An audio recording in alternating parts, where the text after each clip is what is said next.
Bonsoir à tous. À la une de ce journal, l'opposition fait le procès du régime Biya sur la gestion de la crise anglophone au Cameroun, l'échec des initiatives unilatérales du gouvernement, les arrestations arbitraires dans le nord-ouest et le sud-ouest, l'incompétence des pouvoirs publics et le laxisme ont exacerbé, selon l'opposition, la crise anglophone et l'ont complexifié à tel point que des missions gouvernementales dépêchées à Bruxelles et Pretoria ont été ridiculisées et contestées durant de violentes manifestations. Face à ce sérieux revers, le SDF exige la démission de l'homme du renouveau. On en parle dans ce journal. Et on note un tollé de réactions après les critiques sur l'impréparation du Cameroun relatif à l'organisation de la CAN 2019. L'Africa Foot crie à la conspiration visant à retirer au Cameroun l'organisation de la CAN 2019. Les propos du président de la CAF suscitent un tollé de réactions et un front patriotique se soulève au Cameroun pour défendre les capacités du pays à organiser cette compétition. On fera le point sur les infrastructures sportives et hôtelières en cours de réalisation pour accueillir cette compétition en 2019.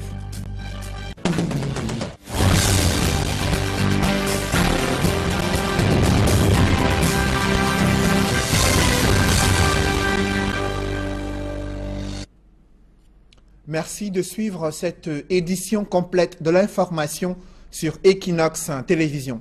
Des missions gouvernementales ridiculisées, contestées à Bruxelles, en Belgique et à Pretoria en Afrique du Sud, parties pourtant pour défendre la gestion du gouvernement de la crise anglophone. Ces membres du gouvernement ont rencontré une vive opposition des activistes camerounais. Ils ont exigé la libération de toutes les personnes interpellés dans le cadre de la crise anglophone. Les manifestants ont déploré des missions budgétivores visant à donner des explications inutiles face à une gestion calamiteuse de la crise sociopolitique qui prévaut depuis près de 12 mois dans les régions du nord-ouest et du sud-ouest. Des précisions avec Innocent Abega, Gladys Sidier et Carlos Minoué. La rencontre entre Laurent Esso et la diaspora à Bruxelles a tourné au vinaigre. Parti du Cameroun avec pour mission de renseigner les Camerounais de la diaspora sur les démarches menées par le gouvernement pour mettre fin à la crise anglophone, la délégation conduite par Laurent Esso s'est heurtée à un mur de manifestants. Ces derniers ont envahi la salle, pancarte en main, en scandant des messages hostiles au régime. Ils ont exigé le départ des représentants du président Paul Biya.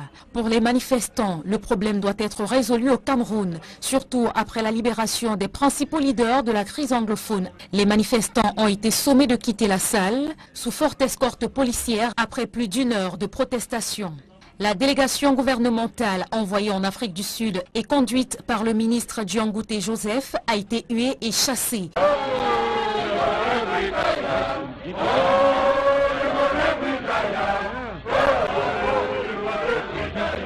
Les manifestants ont été plus violents en Afrique du Sud. Les couverts cassés et les chaises brisées témoignent de la violence des altercations. La police a dû intervenir pour disperser la foule et le ministre exfiltré. Comme à Bruxelles, les revendications sont les mêmes. Un autre échec du gouvernement dans la médiation en vue d'apaiser les tensions nées de la crise qui secoue les régions du nord-ouest et du sud-ouest. Les mesures prises jusqu'ici par le gouvernement n'ont pas mis fin aux villes mortes.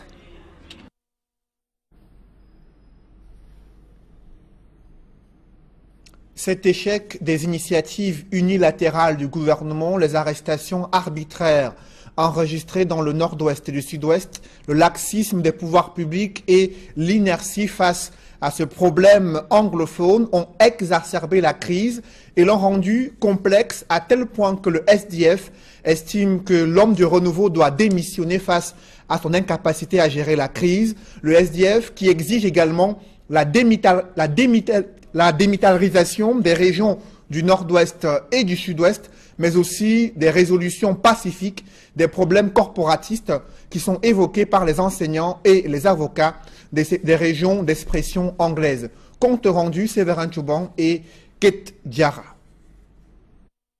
10 mois bientôt que dure la crise anglophone qui continue de paralyser le nord-ouest et le sud-ouest Cameroun.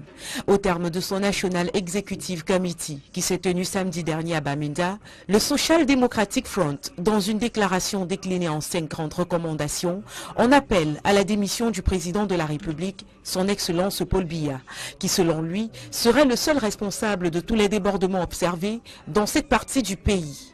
Dans sa sortie intitulée Déclaration du 5 août 2017 du SDF sur la crise anglophone et signée du chairman Ninjon Fundi, le parti de la balance affirme, je cite, « Monsieur Biya a démontré à suffisance qu'il a abdiqué de ses fonctions de chef de l'État. Il devrait finalement donner plein effet à ses actions en démissionnant de son poste. L'incompétence, la négligence, le laxisme et l'inertie du régime de Monsieur Biya sont la raison même de la poursuite de cette crise qui plombe le Cameroun dans les abysses. » Fin de citation. Des déclarations qui viennent agrémenter la longue liste de propositions alors élaborées par le parti dans ses sorties précédentes. Dans cette même déclaration, on peut également lire que les enfants et les enseignants sont prêts à retourner à l'école, ainsi que les populations impatientes de retourner à leurs activités normales, à condition toutefois que le régime crée un préalable défini par plusieurs points, à savoir la résolution des problèmes présentés par les enseignants du sous-système éducatif anglophone, la libération des personnes incarcérées par rapport à la crise, la démilitarisation des 2 régions, le retour des enseignants et des avocats en exil, ainsi que la fin des arrestations arbitraires et autres harcèlements des personnes vivant dans le nord-ouest et le sud-ouest Cameroun. Dans le reste de l'actualité, le front de guerre contre le terrorisme est devenu une zone privilégiée pour le trafic de drogue. La douane camerounaise a encore saisi dans la région de l'extrême nord près de 600 000 paquets de tramadol d'une valeur de 30 millions de francs CFA. Ces stupéfiants étaient destinés à ravitailler la secte terroriste Boko Haram. Des précisions avec Amadou Daïrou et Mirabel Mazo. Encore un circuit de drogue démantelé à l'extrême nord du pays. Plus de 600 000 paquets de tramadol, communément appelés tramol, ont été interceptés à Taïfona, dans le département du Mayo-Tsanaga. Compte tenu du fait qu'il avait assez plu, il a assez plu hier, les hommes ont pu couper la cargaison derrière les motos. Les motos, ils ont réussi à s'enfuir, mais nous sommes restés avec la cargaison. Une fois la saisie effectuée, les douaniers ont procédé à une inspection primaire. Étant donné la quantité de la présentation de l'emballage, il y a fort à parier que ces stupéfiants étaient destinés à des membres de la secte terroriste Boko Haram, confient des sources douanières. 600 000 comprimés. Et sur la valeur de ce comprimé sur le marché, paraît-il, un comprimé c'est 50 francs. C'est une valeur de 30 millions de francs que vous voyez déposer à même au sol. La cargaison interceptée a été présentée à l'adjudant principal de douane. Ces éléments sont sous la supervision du lieutenant de la douane pour destruction. Les autorités recommandent la collaboration de la population pour que cesse ce trafic de stupéfiants dans la zone. Ce n'est pas la première fois que la douane intercepte un trafic du stupéfiant à l'extrême nord du Cameroun. Le front de guerre contre le terrorisme est devenu également une zone privilégiée où les cartels de la drogue font circuler leurs produits. De source médicale, la consommation du tramadol à forte dose comme d'autres stupéfiants transforme l'être humain, le dotant entre autres d'un sang-froid inouï qui lui permet de commettre des actes d'une atrocité sans pareil. Parlons à présent de ces litiges fonciers qui font rage dans le 5e arrondissement de Douala, le déguerpissement forcé des habitants du bloc 9 à Makepe-Misoke n'a finalement pas eu lieu ce jour, tel qu'annoncé par les autorités administratives. Pourtant, ces populations qui occupent un terrain de plus de 12 000 mètres carrés ont perdu le sommeil depuis des jours et continuent de dénoncer l'acharnement d'un particulier qui dit avoir acquis auprès des autorités compétentes ce terrain à leur encontre.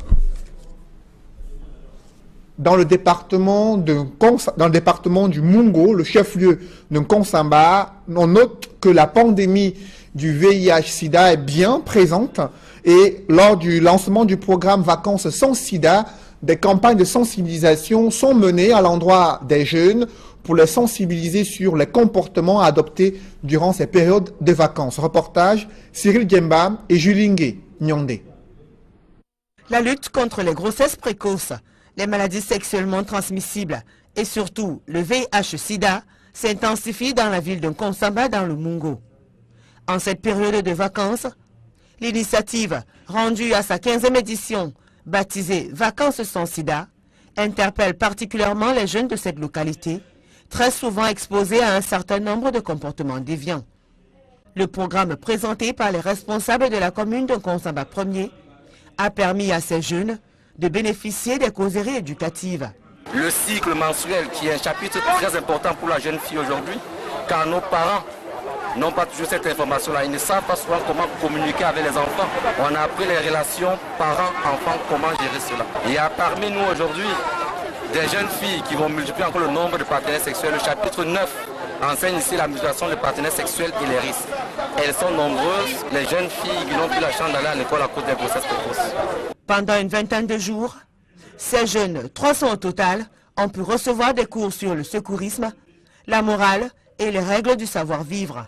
Moi, en tant que fille, quand on a plus sur les grossesses de nos jours, c'est pas facile de trouver une fille de 15 à 13 ans déjà. On trouve une fille qui a eu son premier grossesse.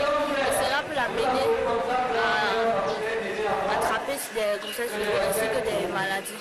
Le thème de la 15e édition de Vacances sans Sida est « Génération Android, cliquons sur le dépistage du VIH ».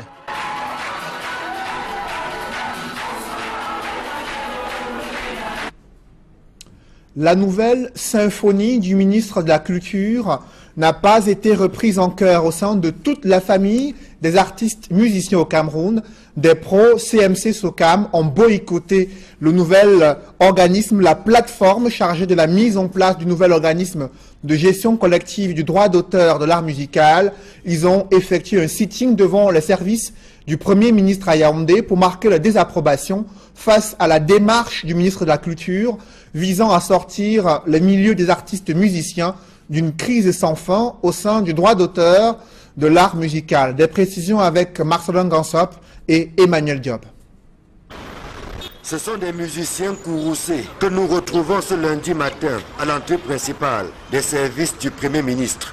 Ils ont choisi le jour de l'entrée en fonction de la plateforme créée récemment par le ministre des Arts et de la Culture pour exprimer une fois de plus leur désapprobation. Ça, c'est une fausse plateforme. Nous, on n'est pas là. Nous suivons la légalité et la loi parce que la CMC est légale. Il y a 12 fois qu'on a tranché l'affaire avec le même ministre. Comme la CMC a les actifs, on va continuer, on nous paie nos droits et puis la société continue. De sortir donc aujourd'hui, on va créer les sociétés chaque jour. Est-ce que vous pouvez comprendre ça? Au même moment, au Musée national, Narcisse Mouele Kombi donnait le coup d'envoi des travaux de la plateforme chargée de baliser le chemin en vue de la mise en place des nouveaux organismes de gestion collective. Une cérémonie boudée par plusieurs membres, dont Sambende, Ekambi Briand, Beko Sadé, Ama Pierrot, Jean-Pierre Essomé et autres Achille Banga. Une absence qui n'a pas empêché le ministre des Arts et de la Culture de lancer un appel au rassemblement, soutenu dans cette démarche par les acteurs de l'art musical présents. Vous savez, même quand il y a une guerre, il y a toujours la paix, on finit toujours par avoir une paix. Nous avons la majorité des personnes qui veulent la paix. La nouvelle plateforme, nous allons les tendre nos bras. S'ils veulent vraiment la paix, ils seront obligés de venir vers nous pour que nous puissions ensemble trouver la solution et qu'on en finisse avec cette crise-là. Il faut savoir réparer les erreurs. Et une bonne guerre, c'est celle qu'on commence et qu'on arrête quand il faut. Parce que si vous faites la guerre et que vous tuez tout le monde, à la fin, vous n'administrez personne. Vous restez seul. L'engagement que je prends, c'est de me faire un chargé de mission pour aller vers Sambinde. C'est quelqu'un qui est assez intelligent, qui comprend bien les choses. Une main tendue dont on n'est pas sûr qu'elle sera acceptée par le camp d'en face, du moment où elle ne jure que par la fusion-absorption CMC SOCAM. Bon, si on liquide maintenant la CMC, on recommence à zéro. Moi, j'ai mon âge. même si on crée une autre société, la SACEM et la CISAC vont poursuivre le gouvernement. Tout à fait, et le gouvernement devrait nous dédommager, ça c'est clair. La plateforme dont les membres ont été installés a 10 jours pour remettre la copie de ces travaux, avec les positions qui se radicalisent de plus en plus. Bien malin, celui qui pourra prédire l'avenir. La guerre s'est terminée.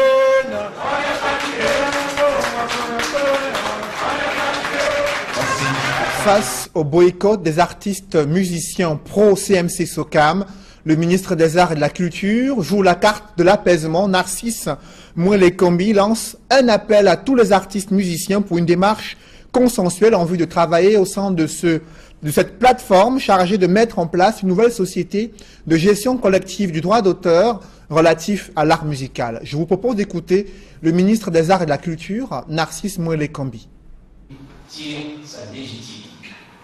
Cette nouvelle plateforme, dont la composition se veut objective, impartiale, neutre, que ceux qui ont des inquiétudes les amènent dans la plateforme, que ceux qui ont des appréhensions viennent les exposer dans le cadre de la plateforme, que ceux qui ont des idées viennent les exposer dans le cadre de la plateforme.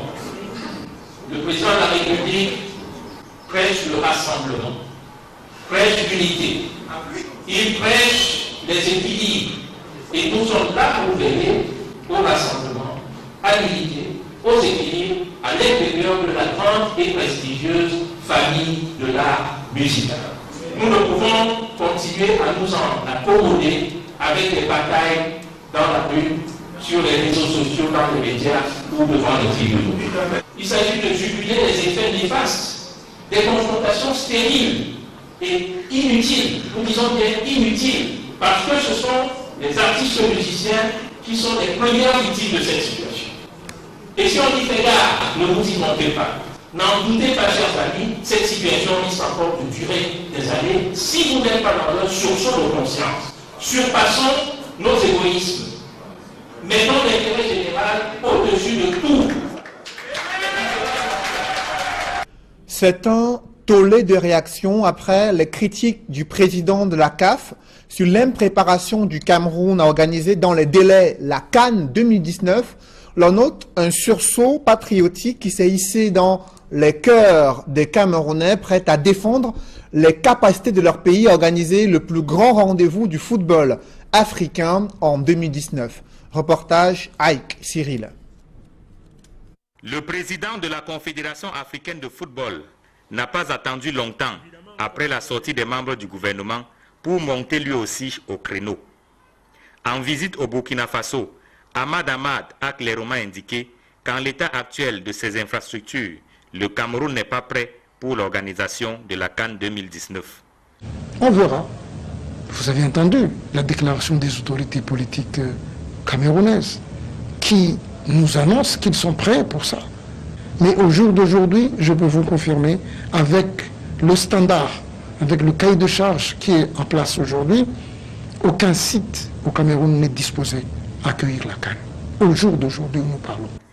Pour les acteurs politiques au Cameroun, les propos du président de la CAF sont de nature à blesser les Camerounais dans leur amour propre. Les propos du président de la CAF ont effectivement créé un doute, voire profondément perturbé les Camerounais.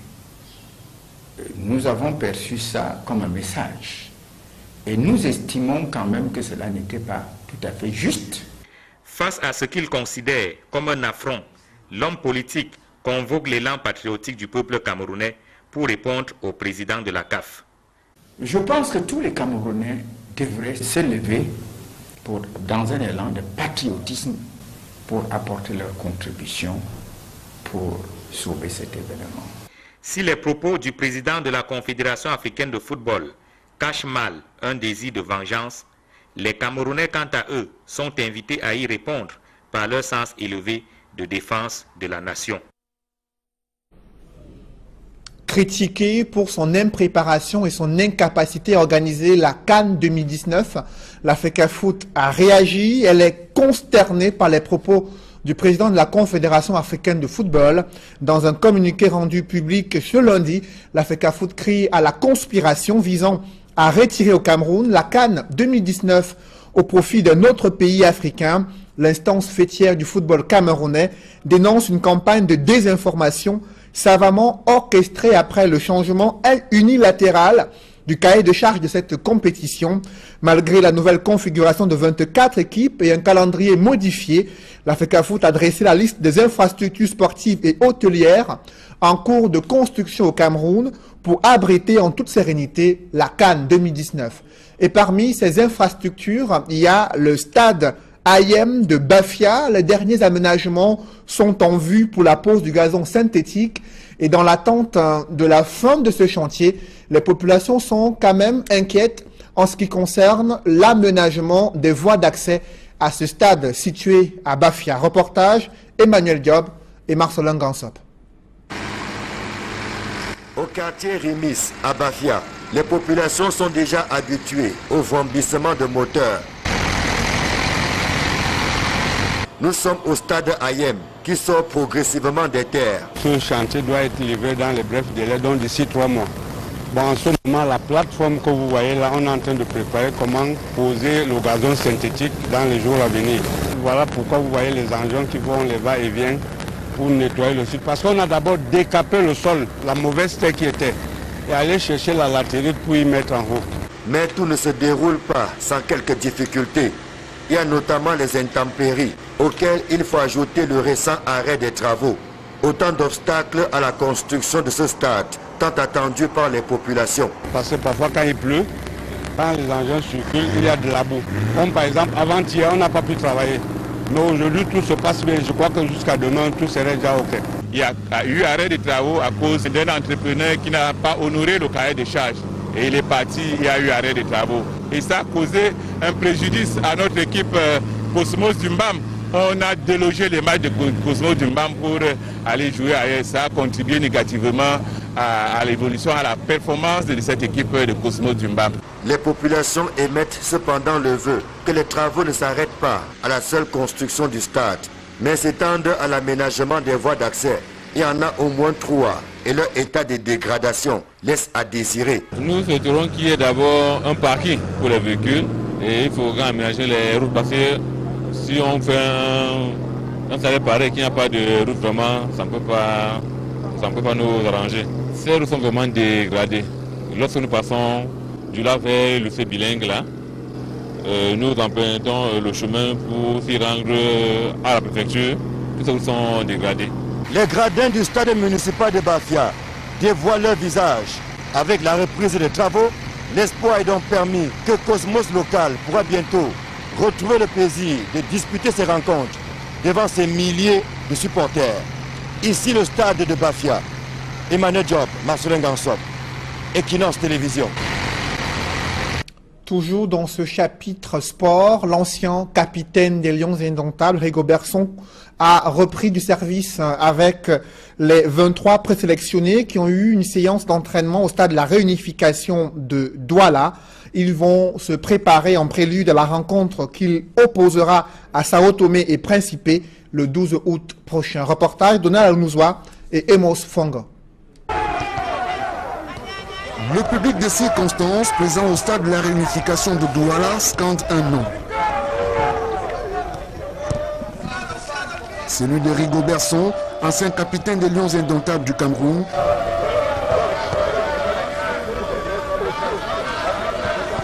Devenu entre-temps entraîneur de football. Et c'est à ce titre qu'il conduit la sélection A' de l'équipe Fagnon qui prépare les éliminatoires du championnat d'Afrique amateur Kenya 2018. Pour cette dernière série d'entraînements qui précède la rencontre du 12 août contre Sao Tomé et Principe, le staff technique des A' a choisi la cuvette de Bepanda.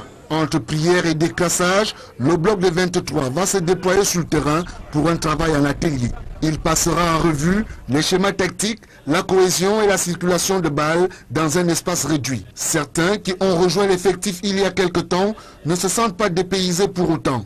C'est le cas du défenseur central de UMS de Loum qui dit avoir rattrapé le retard. C'est vrai que j'ai rejoint un groupe, mais en club, je travaille déjà et je joue des matchs constamment. Et j'ai pu, avec ceux qui sont là, Je pense que je ne suis pas comme un nouveau, parce que je connais presque tout l'effectif qui est là, donc m'intégrer assez facilement. Donc pour moi c'est tranquille. Pour d'autres, les chances de qualification des A' sont intactes. Déjà je pense que le Cameroun a toujours joué les premiers rôles dans chaque compétition. Et les chances que nous avons toutes les chances possibles. Nous avons toutes les chances possibles. Je crois qu'on a un bon groupe et on va donner le meilleur de nous. Les Lions A' qui achèvent la série d'entraînement à Douala le 10 août prochain affronteront Sao Tomé et Principe le 12 août à Sao Tomé et 18 août 2017 à Yaoundé. La double confrontation compte pour le premier tour des éliminatoires du championnat d'Afrique des Nations Kenya 2018. Cette préparation des Lions A' entraînée par Rigobert Song, mais aussi les propos du président de la CAF sur l'impréparation du Cameroun, organisée la CAN 2019. C'est entre autres le menu de 100% foot à suivre juste après ce journal, émission présentée par Étienne Pascal Azégué. En religion, des dames apostoliques du Cameroun viennent d'effectuer une série d'activités chrétiennes avec pour objectif d'apporter du sourire aux personnes démunies. C'était à la faveur de le 5e congrès national qui s'est tenu au diocèse de Bafan, à l'ouest du pays. Reportage. Les Dames apostoliques du Cameroun viennent de tenir leur 5e congrès national au diocèse de Bafan. Ce grand rendez-vous a été marqué d'entrée de jeu par le défilé des différentes délégations venues des 4 coins du pays, suivi des conférences et débats et la visite d'extend effectuée par le corps pastoral.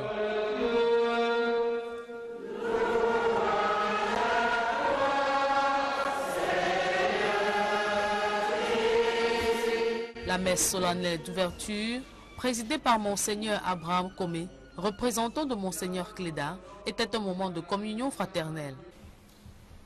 Le Père, le Fils et le Saint-Esprit.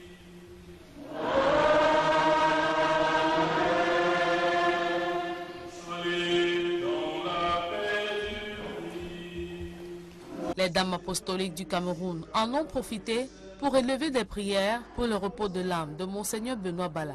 Avec le décès de Monseigneur Jean-Marie Benoît Bala, paix à son âme. Le 5e congrès national des Dames apostoliques du Cameroun, qui se veut un moment spirituel, était l'occasion pour ces femmes dynamiques de se rapprocher des couches défavorisées. Durant le temps qui a précédé ce congrès, elles ont été proches de tous ceux qui étaient dans le besoin, avec les possibilités qui étaient les leurs, surtout les couches les plus défavorisées, les vieillards, les malades. Elles ont été dans les hôpitaux, dans les prisons, pour être le sacrement de la consolation de Dieu au milieu de son peuple. En guise de clôture des activités de ce congrès, les membres du nouveau bureau ont été installés dans leurs fonctions pour une durée de 4 ans. La présidente se réjouit du succès. Le sentiment qui nous anime, c'est celui d'un congrès réussi, malgré la frayeur qui nous habitait au départ, due à la délocalisation de ce congrès de Bafia. Mais comme le Seigneur est merveilleux, il a mis toutes choses en place et nous avons eu un congrès riche en couleurs. Nous avons lancé notre cri vers le Seigneur pour dire qu'allons-nous faire en 2 semaines. Et il a dit: je suis votre Dieu, vous êtes mon peuple, alors vous saurez que je suis votre Seigneur. Et nous l'avons expérimenté. La remise de trophées suivie des réjouissances était également au rendez-vous.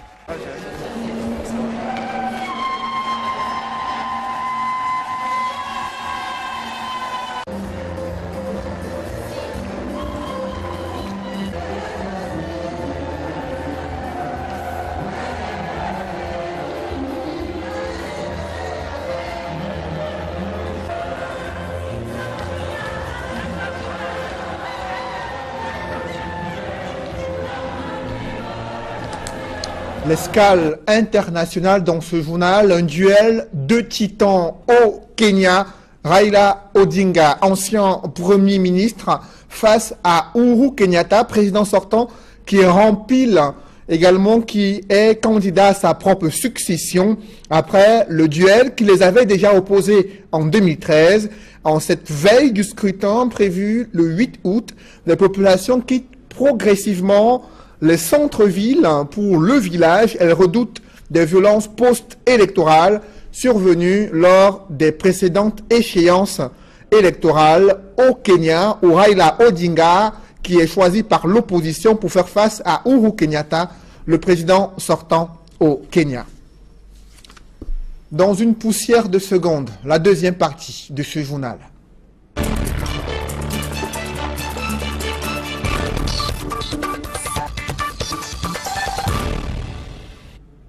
Huit enfants ont été tués lors d'un attentat suicide perpétré à l'extrême nord du Cameroun en fin de semaine dernière.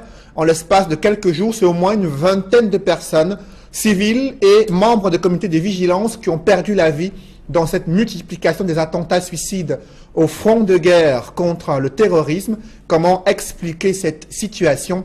Je reçois sur ce plateau Maître Célestin Kengoum. Bonsoir. Bonsoir, Monsieur Noufélé. Vous êtes avocat et docteur en droit de la sécurité internationale et de la défense. Vous avez suivi cet attentat suicide qui a ôté la vie à près de 8 enfants âgés en moyenne de 13 ans. Un kamikaze qui s'est introduit dans l'une des localités de l'extrême nord pour commettre autant de dégâts parmi la jeunesse camerounaise. Et en l'espace de quelques jours, c'est au moins une vingtaine de personnes qui ont péri dans ces attentats suicides. Comment expliquer cette recrudescence? Cette recrudescence montre simplement que la secte islamique Boko Haram est en train de mourir de sa belle mort. Ce sont des actions de désespérés. En ce moment, nous ne pouvons plus dire que Boko Haram veut vraiment mener une guerre contre le Cameroun ou contre les populations, mais elle veut faire mal. Elle veut faire mal. Et c'est un peu l'attitude qui caractérise des gens qui sont à l'agonie. Lorsque certaines personnes sont à l'agonie, elles veulent emporter un grand nombre de personnes avec elles en enfer, parce que c'est en enfer qu'iront ces combattants de Boko Haram. Donc, de mon point de vue, je ne m'intéresserai pas beaucoup à Boko Haram, mais plutôt à la riposte ou à l'attitude de nos forces de défense. Quelle est l'analyse que vous faites de cette attitude? L'attitude que j'ai, c'est quoi? Cette guerre contre cette secte dure depuis près de 5 ans. Et il y a près de 5 ans que nous passons dans vos télévisions pour débattre du sujet. Je pense quand même que l'État devrait prendre conscience que face à un mal d'une telle ampleur, elle a besoin de ses experts, du maximum de ses experts pour réfléchir sur la question. On ne peut pas venir sur un plateau de télévision tout le temps pour essayer de trouver des réponses que nous avons même esquissé les grands pans de ce projet. Mais Maître Célestin Kengoum, il y a de nombreux experts qui accompagnent le Cameroun sur le front de guerre. Il y a près de 300 soldats américains qui avaient été envoyés par l'ex-président américain. Il y a de l'aide venant de la part des pays partenaires du Cameroun, la France, la Russie, Israël. Est-ce que cet appui-là est suffisant pour pouvoir en découdre avec les terroristes? Je vous avais dit une fois ici, Monsieur Noufélé, que toutes ces aides ou ces soutiens ou ces appuis des puissances occidentales ne sont pas là pour détruire Boko Haram. Si les Américains voulaient détruire Boko Haram, aujourd'hui on fait une guerre à partir des porte-avions, à partir de l'eau, on attaque des territoires à 300-500 km à l'intérieur des terres. Ces puissances ne sont pas là pour éradiquer ce phénomène. Ils sont là pour étudier le terrain, ils sont là pour étudier les capacités de nos forces de défense, pour comprendre peut-être mieux le phénomène Boko Haram. Ce que je peux vous dire, Boko Haram est soutenu par l'Occident, pas des multinationales qui veulent absolument conquérir ces régions. J'ai déjà eu à dire que la zone autour du lac Tchad, le moment venu, les puissances occidentales mettront les moyens nécessaires pour renforcer les limites, pour augmenter les limites et les ramener à la limite naturelle du lac Tchad. Ils ne le font pas parce que c'est une zone d'expansion démographique et une zone d'expansion économique. L'Occident est en train de rechercher des terres à occuper.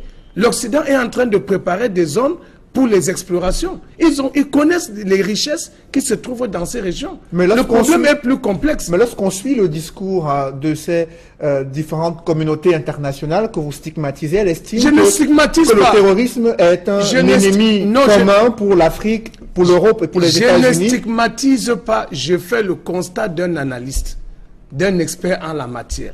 Je suis en train de vous dire que ces gens-là ne poursuivent pas, ils n'ont pas un même calendrier que nos forces de défense. Ils ne poursuivent pas le même objectif que le Cameroun dans cette lutte contre Boko Haram. Je vous ai dit qu'ils avaient des moyens, ils ont tous les moyens pour mettre fin à cette guerre asymétrique. Mais ils ne le feront pas. Pour quelles raisons? Mais pour des raisons que je vous dis, pour des raisons géopolitiques, des raisons géostratégiques et géoéconomiques.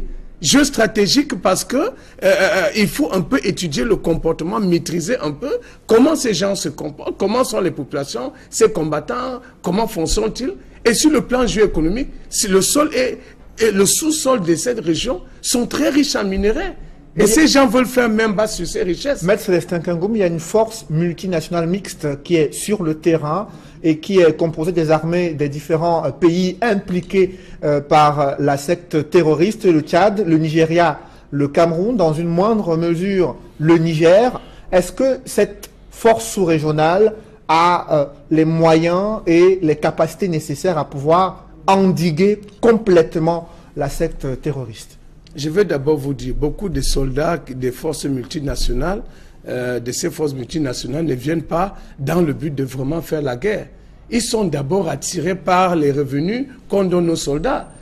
Il faut que le Cameroun réfléchisse d'abord en lui-même, que le Cameroun conçoive sa propre stratégie avec ses experts. Nous sommes là. Il n'est pas normal. Vous avez rappelé la formation que nous avons.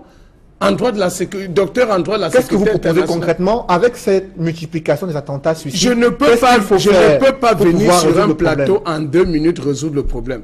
Mais je vous dis que cette secte est à l'agonie et il faut absolument que le Cameroun repense sa stratégie en associant des experts nationaux pour voir comment aller. Je peux commencer déjà par une réponse sur le plan politique en disant qu'il faut renouveler le personnel politique de ces régions. Afin d'avoir le rapport entre le personnel politique parce qu'il faut avoir et des nouvelles la sources, crise parce qu'il faut avoir des nouvelles sources de renseignement, parce qu'il faut avoir il faut mettre fin au mécontentement d'une partie de la population, d'une partie importante de la population qui estime qu'un petit groupe a monopolisé les fonctions essentielles qui sont attribuées à ceux de cette région. Ça, c'est par exemple sur le plan politique. Sur le plan économique, par exemple, il faut renforcer les capacités des opérateurs économiques de cette région. Il faut créer des écoles à côté des camps militaires et permettre à ces enfants de rattraper leur état.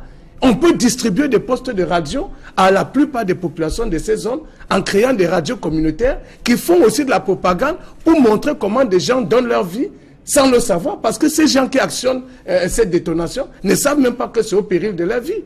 Beaucoup ne savent même pas que c'est au péril de la vie. Donc s'ils étaient renseignés, s'ils savaient de quoi il s'agit, ils ne réagiraient pas de la même façon. Donc il faut distribuer des postes de radio.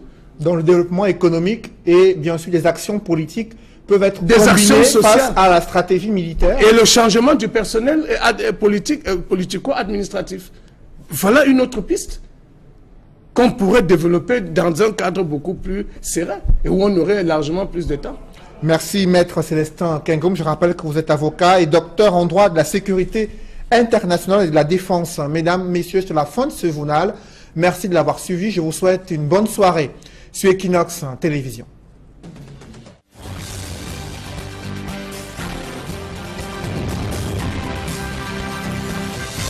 Nouvelle société de gestion collective du droit d'auteur relatif à l'art musical. Je vous propose d'écouter le ministre des Arts et de la Culture, Narcisse Mouélé-Kambi. Tire sa légitimité. Cette nouvelle plateforme, dont la composition se veut objective, impartiale, neutre, que ceux qui ont des inquiétudes les amènent dans la plateforme, que ceux qui ont des appréhensions viennent les exposer dans le cadre de la plateforme, que ceux qui ont des idées viennent les exposer dans le cadre de la plateforme. Le président de la République prêche le rassemblement, prêche l'unité, il prêche les équilibres. Et nous sommes là pour veiller au rassemblement, à l'unité, aux équilibres, à l'intérieur de la grande et prestigieuse famille de l'art musical. Nous ne pouvons continuer à nous en accommoder avec des batailles dans la rue, sur les réseaux sociaux, dans les médias ou devant les tribunaux. Il s'agit de juguler les effets néfastes, des confrontations stériles et inutiles, nous disons bien inutiles, parce que ce sont les artistes musiciens qui sont les premières victimes de cette situation. Et si on dit faites gaffe, ne vous y montez pas. N'en doutez pas, chers amis, cette situation risque encore de durer des années si vous n'êtes pas dans un sursaut de conscience. Surpassons nos égoïsmes. Mettons l'intérêt général au-dessus de tout.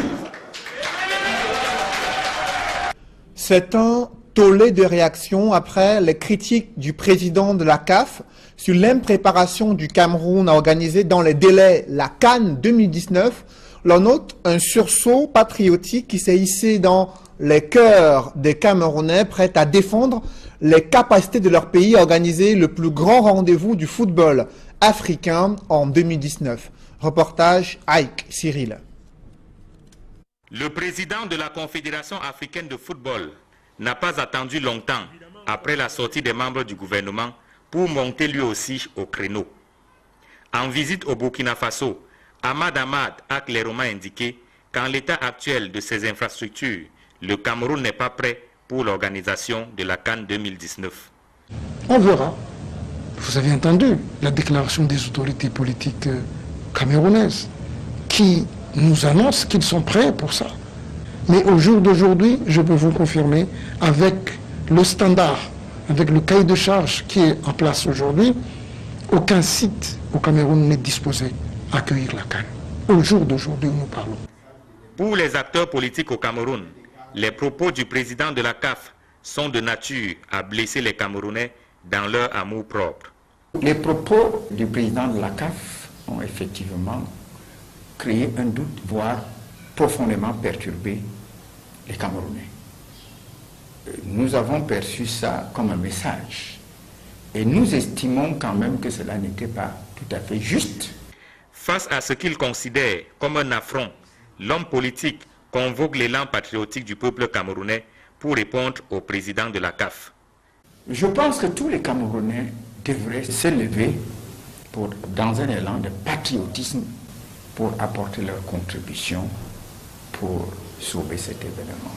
Si les propos du président de la Confédération africaine de football cachent mal un désir de vengeance, les Camerounais, quant à eux, sont invités à y répondre par leur sens élevé de défense de la nation.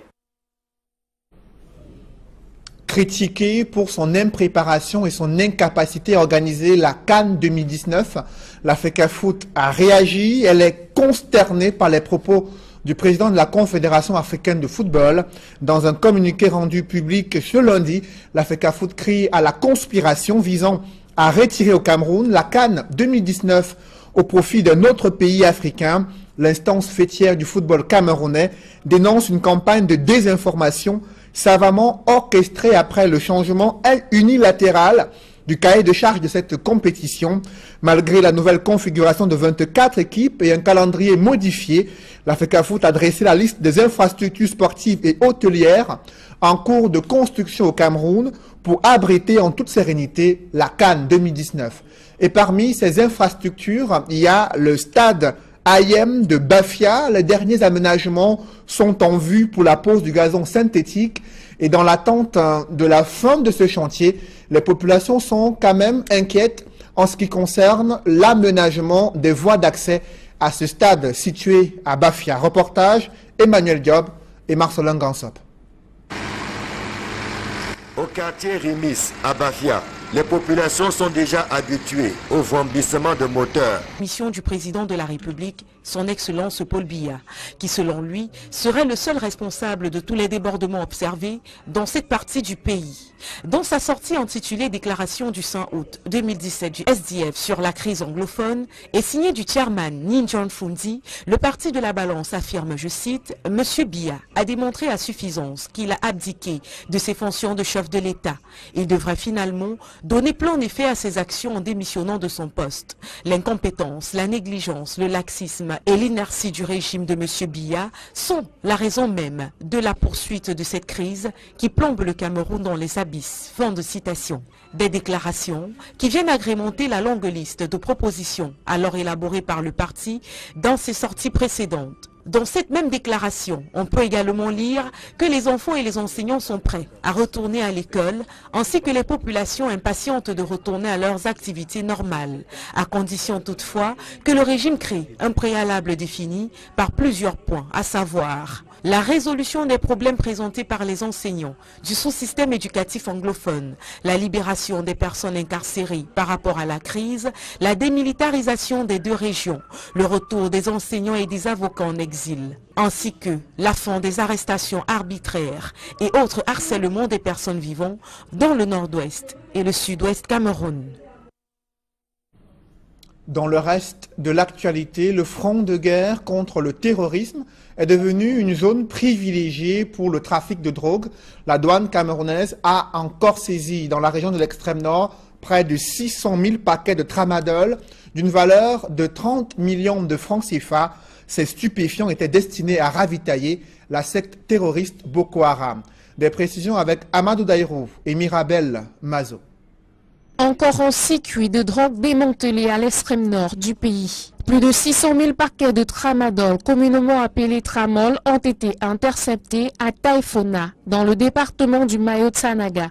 Compte tenu du fait qu'il avait assez plu, il a assez plu, les hommes ont pu couper la cargaison derrière les motos. Les motos, ils ont réussi à s'enfuir, mais nous sommes restés avec la cargaison. Une fois la saisie effectuée, les douaniers ont procédé à une inspection primaire. Étant donné la quantité de la présentation de l'emballage, il y a fort à parier que ces stupéfiants étaient destinés à des membres de la secte terroriste Boko Haram, confient des sources douanières. 600 000 comprimés. Et sur la valeur de ce comprimé sur le marché, paraît-il, un comprimé c'est 50 francs.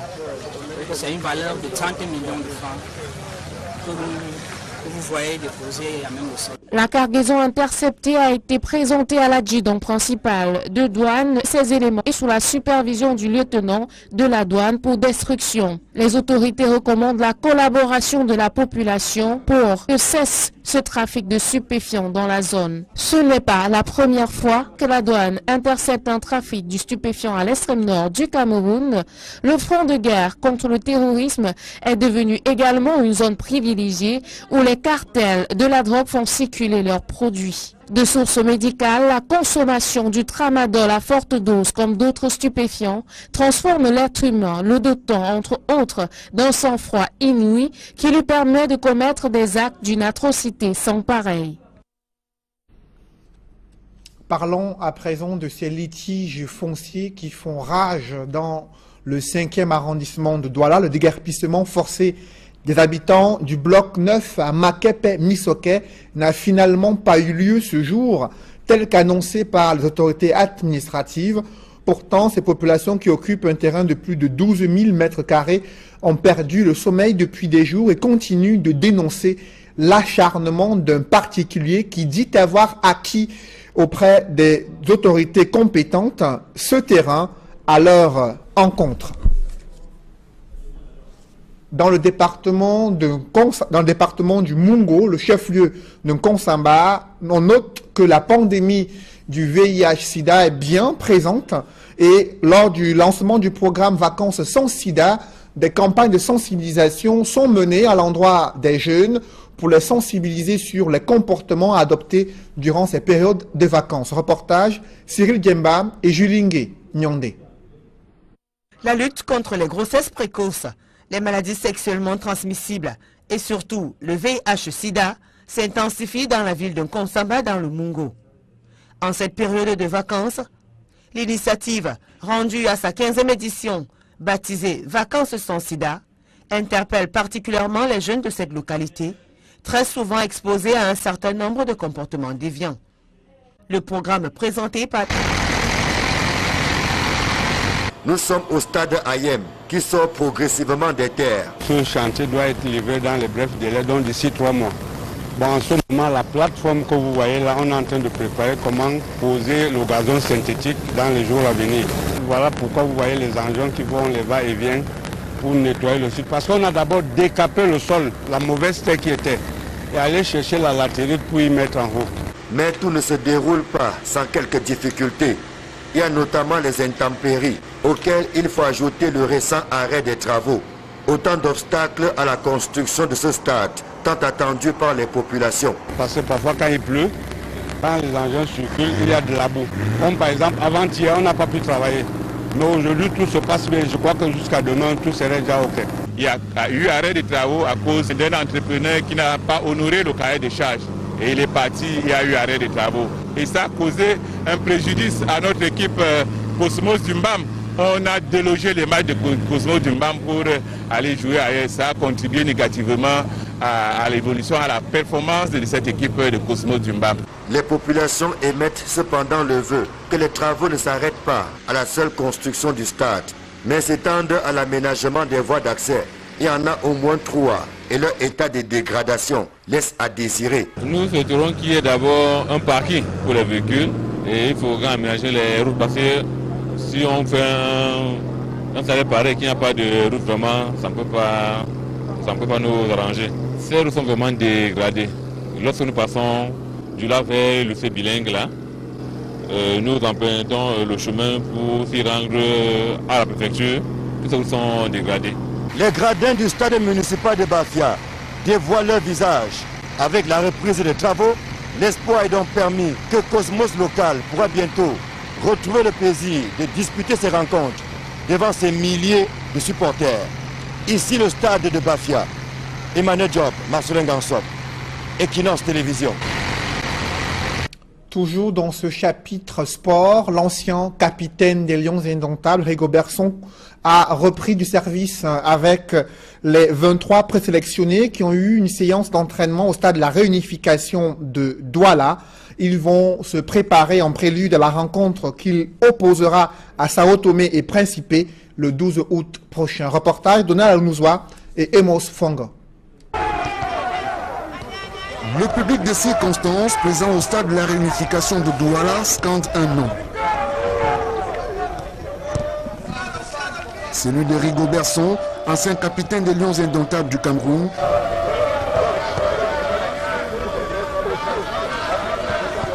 Devenu entre-temps entraîneur de football. Et c'est à ce titre qu'il conduit la sélection A' de l'équipe Fagnon qui prépare les éliminatoires du championnat d'Afrique amateur Kenya 2018. Pour cette dernière série d'entraînements qui précède la rencontre du 12 août contre Sao Tomé et Principe, le staff technique des A' a choisi la cuvette de Bepanda. Entre prières et déclassage, le bloc de 23 va se déployer sur le terrain pour un travail en atelier. Il passera en revue les schémas tactiques, la cohésion et la circulation de balles dans un espace réduit. Certains qui ont rejoint l'effectif il y a quelque temps ne se sentent pas dépaysés pour autant. C'est le cas du défenseur central de UMS de Loum qui dit avoir rattrapé le retard. C'est vrai que j'ai rejoint un groupe, mais en club, je travaille déjà et je joue des matchs constamment. Et j'ai pu, avec ceux qui sont là, je pense que je ne suis pas comme un nouveau parce que je connais presque tout l'effectif qui est là. Donc m'intégrer c'est assez facilement. Donc pour moi c'est tranquille. Pour d'autres, les chances de qualification des A' sont intactes. Déjà je pense que le Cameroun a toujours joué les premiers rôles dans chaque compétition. Et les chances que nous avons toutes les chances possibles. Nous avons toutes les chances possibles. Je crois qu'on a un bon groupe et on va donner le meilleur de nous. Les Lions A' qui achèvent la série d'entraînement à Douala le 10 août prochain affronteront Sao Tomé et Principe le 12 août à Sao Tomé et 18 août 2017 à Yaoundé. La double confrontation compte pour le premier tour des éliminatoires du championnat d'Afrique des Nations Kenya 2018. Cette préparation des Lions A' entraînés par Rigobertson, mais aussi les propos du président de la CAF sur l'impréparation du Cameroun, organisée la CAN 2019. C'est entre autres le menu de 100% foot à suivre juste après ce journal, émission présentée par Étienne Pascal Azégué. En religion, des dames apostoliques du Cameroun viennent d'effectuer une série d'activités chrétiennes avec pour objectif d'apporter du sourire aux personnes démunies. C'était à la faveur de la 5e congrès national qui s'est tenu au diocèse de Bafan. Le responsable de la commune de Konsamba 1er a permis à ces jeunes de bénéficier des causeries éducatives. Le cycle mensuel qui est un chapitre très important pour la jeune fille aujourd'hui, car nos parents n'ont pas toujours cette information-là. Ils ne savent pas souvent comment communiquer avec les enfants. On a appris les relations parents-enfants, comment gérer cela. Il y a parmi nous aujourd'hui des jeunes filles qui vont multiplier encore le nombre de partenaires sexuels. Le chapitre 9 enseigne ici la multiplication des partenaires sexuels et les risques. Elles sont nombreuses, les jeunes filles qui n'ont plus la chance d'aller à l'école à cause des grossesses précoces. Pendant une vingtaine de jours, ces jeunes, 300 au total, ont pu recevoir des cours sur le secourisme, la morale et les règles du savoir-vivre. Moi, en tant que fille, quand on a plus sur les grossesses de nos jours, c'est pas facile de trouver une fille de 15 à 13 ans déjà. On trouve une fille qui a eu son premier grossesse. Et cela peut l'amener à attraper des grossesses ainsi que des maladies. Le thème de la 15e édition de Vacances sans sida est « Génération Android, cliquons sur le dépistage du VIH ».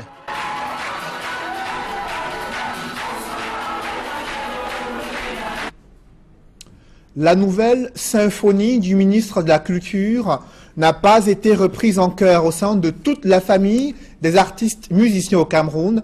Des pros CMC SOCAM ont boycotté le nouvel organisme, la plateforme chargée de la mise en place du nouvel organisme de gestion collective du droit d'auteur de l'art musical.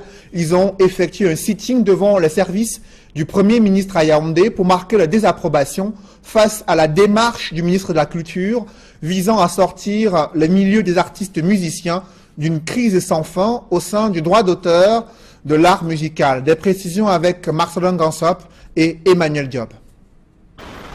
Ce sont des musiciens courroucés que nous retrouvons ce lundi matin à l'entrée principale des services du Premier ministre. Ils ont choisi le jour de l'entrée en fonction de la plateforme créée récemment par le ministre des Arts et de la Culture pour exprimer une fois de plus leur désapprobation. Ça, c'est une fausse plateforme.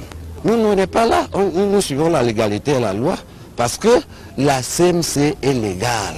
Il y a 12 fois qu'on a tranché l'affaire avec le même ministre. Comme la CMC a les actifs, on va continuer, on nous paie nos droits et puis la société continue.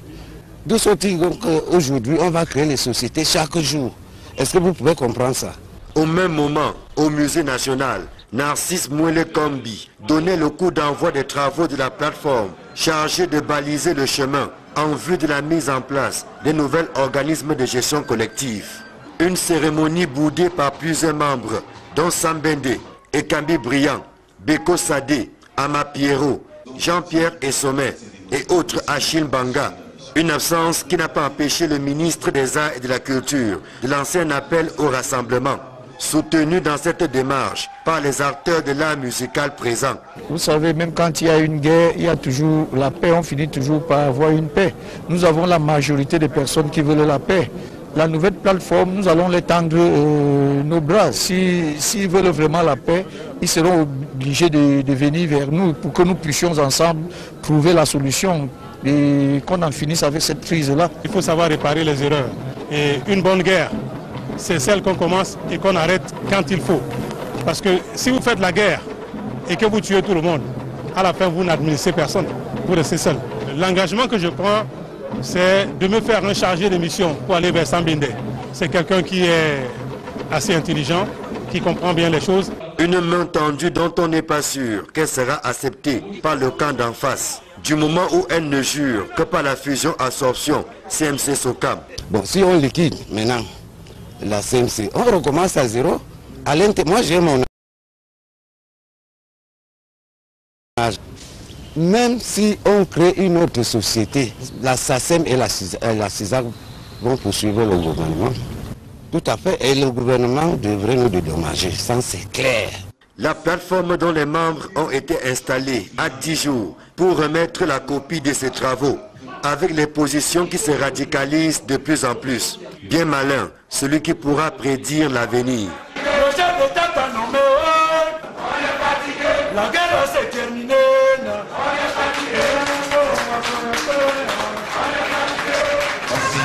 Face au boycott des artistes musiciens pro-CMC SOCAM, le ministre des Arts et de la Culture joue la carte de l'apaisement. Narcisse Mouele Kombi lance un appel à tous les artistes musiciens pour une démarche consensuelle en vue de travailler au sein de ce de cette plateforme chargée de mettre en place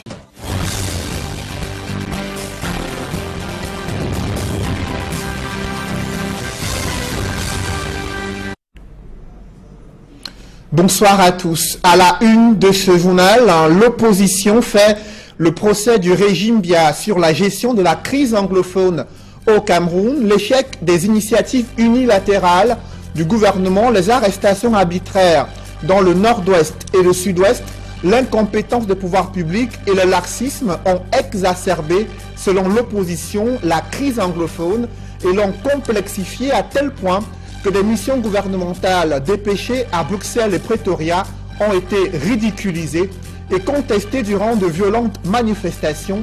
Face à ce sérieux revers, le SDF exige la démission de l'homme du renouveau. On en parle dans ce journal. Et on note un tollé de réactions après les critiques sur l'impréparation du Cameroun relatif à l'organisation de la CAN 2019. La FECAFOOT crie à la conspiration visant à retirer au Cameroun l'organisation de la CAN 2019. Les propos du président de la CAF suscitent un tollé de réactions et un front patriotique se soulève au Cameroun pour défendre les capacités du pays à organiser cette compétition. On fera le point sur les infrastructures sportives et hôtelières en cours de réalisation pour accueillir cette compétition en 2019.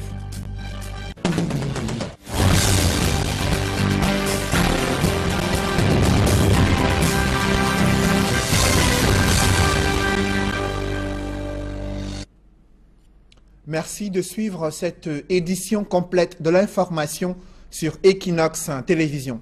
Des missions gouvernementales ridiculisées, contestées à Bruxelles en Belgique et à Pretoria en Afrique du Sud, partis pourtant pour défendre la gestion du gouvernement de la crise anglophone. Ces membres du gouvernement ont rencontré une vive opposition des activistes camerounais. Ils ont exigé la libération de toutes les personnes interpellés dans le cadre de la crise anglophone. Les manifestants ont déploré des missions budgétivores visant à donner des explications inutiles face à une gestion calamiteuse de la crise sociopolitique qui prévaut depuis près de 12 mois dans les régions du nord-ouest et du sud-ouest. Des précisions avec Innocent Abega, Gladys Sidier et Carlos Minoué. La rencontre entre Laurent Esso et la diaspora à Bruxelles a tourné au vinaigre. Parti du Cameroun avec pour mission de renseigner les Camerounais de la diaspora sur les démarches menées par le gouvernement pour mettre fin à la crise anglophone, la délégation conduite par Laurent Esso s'est heurtée à un mur de manifestants. Ces derniers ont envahi la salle, pancarte en main, en scandant des messages hostiles au régime. Ils ont exigé le départ des représentants du président Paul Biya. Pour les manifestants, le problème doit être résolu au Cameroun, surtout après la libération des principaux leaders de la crise anglophone. Les manifestants ont été sommés de quitter la salle sous forte escorte policière après plus d'1 heure de protestation. La délégation gouvernementale envoyée en Afrique du Sud et conduite par le ministre Diangoute Joseph a été huée et chassée.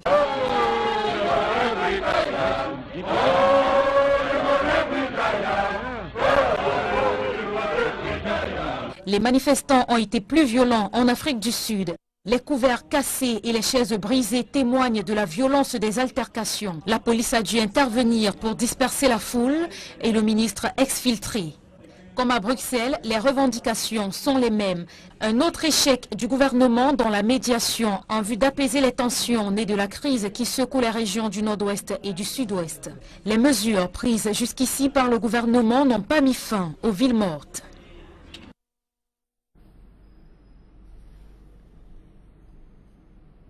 Cet échec des initiatives unilatérales du gouvernement, les arrestations arbitraires enregistrées dans le nord-ouest et le sud-ouest, le laxisme des pouvoirs publics et l'inertie face à ce problème anglophone ont exacerbé la crise et l'ont rendue complexe à tel point que le SDF estime que l'homme du renouveau doit démissionner face à son incapacité à gérer la crise. Le SDF qui exige également la démilitarisation des régions du nord-ouest et du sud-ouest, mais aussi des résolutions pacifiques des problèmes corporatistes qui sont évoqués par les enseignants et les avocats des régions d'expression anglaise. Compte rendu, Séverin Chouban et Kate Diarra.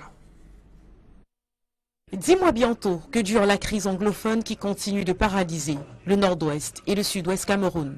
Au terme de son National Executive Committee qui s'est tenu samedi dernier à Bamenda, le Social Democratic Front, dans une déclaration déclinée en 5 grandes recommandations, en appelle à la